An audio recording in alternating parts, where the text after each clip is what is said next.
Bonjour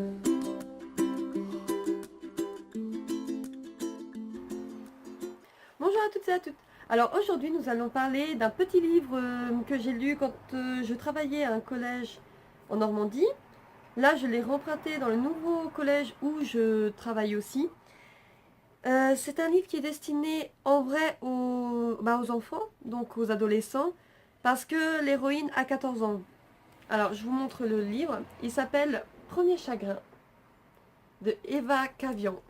Alors cet écrivain a écrit plusieurs livres pour les enfants. Et dans ce livre, on parle de quelque chose de très touchant. C'est une petite fille donc qui va répondre à une annonce de babysitting et elle va débarquer chez une vieille dame. Mais cette vieille dame, en fait, va lui demander quelque chose de très particulier parce qu'elle a le cancer. Elle a le cancer et elle va demander à la petite Sophie de l'aider à préparer ses enfants au fait qu'elle va disparaître. Voilà. Donc vous voyez, c'est pas un livre qui paraît joyeux, mais pourtant il est vraiment très beau. Il me fait un peu penser à Ne t'inquiète pas pour moi que je vous ai déjà de Alice Quippers que je vous ai déjà présenté. C'est vraiment un livre qui est très prenant, qui nous apprend beaucoup de choses. La petite au début, elle pense ne pas s'attacher tant que ça à la grand-mère, et au fur et à mesure, elle va s'y attacher. Et le titre ne fait pas référence au fait que la petite va être triste. Bon, elle sera triste à la fin du livre, mais ne fait pas référence à ça, mais au fait du pourquoi, du comment que la grand-mère va vouloir préparer ses enfants. Lorsqu'elle avait elle-même 6 ans, sa grand-mère, sa propre grand-mère, est décédée aussi du même cancer. Mais toute sa famille lui a caché.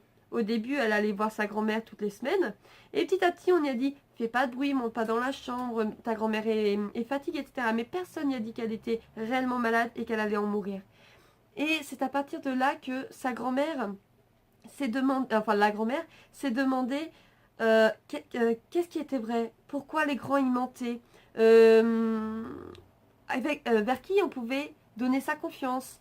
Enfin, toutes les questions qu'une petite fille de 6 ans se pose, étant donné que pour elle, elle n'a pas été préparée au fait que sa grand-mère allait disparaître. Voilà. Alors que sa grand-mère, c'était un lien immense qu'elle avait avec, et pourtant tout le monde y a caché qu'elle allait mourir. On peut penser que les enfants ne vont pas ressentir de mal ou ça va passer vite, mais il ne faut pas oublier qu'un lien est indéchiffrable. On ne peut pas penser que telle ou telle personne va plus ressentir que d'autres. Certes, quand c'est un bébé, un petit poupon, il va être triste, même un poupon va être triste, il va le ressentir, en fait il va sentir la tristesse qu'il y a autour de lui, et lui-même va être triste à cause de ça. Et c'est tout ce que Eva Cavian veut absolument, ou Cavian, je ne sais pas si on le prononce à la française, veut absolument nous faire passer, c'est que les enfants ont besoin d'être préparés et on ne doit pas leur cacher la mort. Parce que la mort, de toute façon, tout le monde y passe. Et c'est très important d'y être préparé, et surtout pour les personnes que l'on aime le plus. Voilà. Donc, je vous le conseille. Il est triste, certes, mais c'est une très très bonne leçon de vie. Moi, je vous le conseille. Voilà. Et bien, c'était le livre du jour. Alors, voilà, je vous le conseille parce que il m'a touché. Comme vous pouvez le voir, je l'ai remprunté dans mon établissement pour pouvoir vous le présenter. Et voilà. Donc, lisez-le. C'est un petit bijou aussi. Et au niveau du cœur, sincèrement, il vaut le coup. Voilà.